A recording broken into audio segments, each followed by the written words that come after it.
High, কেমন আছেন সবাই আপনারা? আমি ফার্স্টেই আমার হাতটা দেখিয়েছি। আপনারা এর কারণ হলো আমার হাতের এক সাইড হলো যে ফর্সা, আরেক সাইড হলো যে কালো। এই কালোটা হলো যে রোদে পুড়ে যাবার জন্য। চাকরির ক্ষেত্রে মার্কেটে থাকা হয়, রোদে পোড়া হয়, এর জন্য ওই সাইডটা কালো হয়ে গেছে। আর পোশাকের নিচে, গেঞ্জির নিচের সাইডটা হলো যে ফর্সা। তো আমি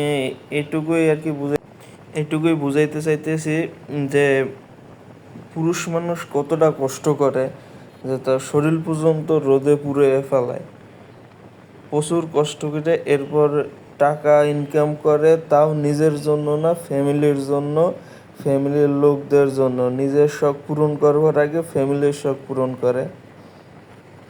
কিন্তু কিছু কিছু লোকের জন্য ফ্যামিলিটা সুন্দরভাবে থাকে না। বর্তমান সময় দেখবেন শুধু পরক্রিয়া আর পরক্রিয়া। একটা মেয়ে এইটু বুঝে না যে আমার স্বামী এত কষ্ট করে টাকা ইনকাম করে, কিন্তু আমি অন্য পুরুষের কাছে কেন যাই?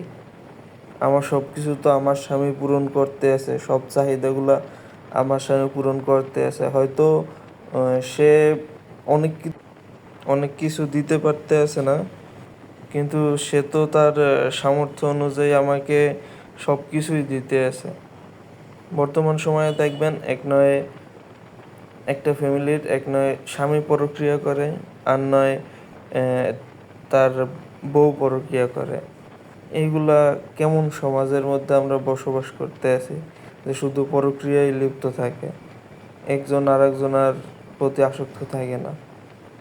এই যেমন ধরেন 2 দিন আগে একজন পুলিশের ওয়াইফ পরক্রিয়ার কারণে সে সহ্য করতে না পারে নিজের মাথায় নিজে গুলি করছে। এত কষ্ট করে পুরুষ মানুষেরা শুধু তাদের ফ্যামিলিকে ভালো রাখার জন্য, কিন্তু তারাই যদি আবার অন্যের প্রতি আসক্ত থাকে, তাইলে তো আর এইরকম করা ছাড়া আর কোনো উপায় থাকে না একজন পুরুষের কাছে। সব বোনদের কাছে একটাই অনুরোধ, আপনারা আপনাদের স্বামীর প্রতি আসক্ত থাকেন, স্বামীর চাওয়া পাওয়া বুঝেন।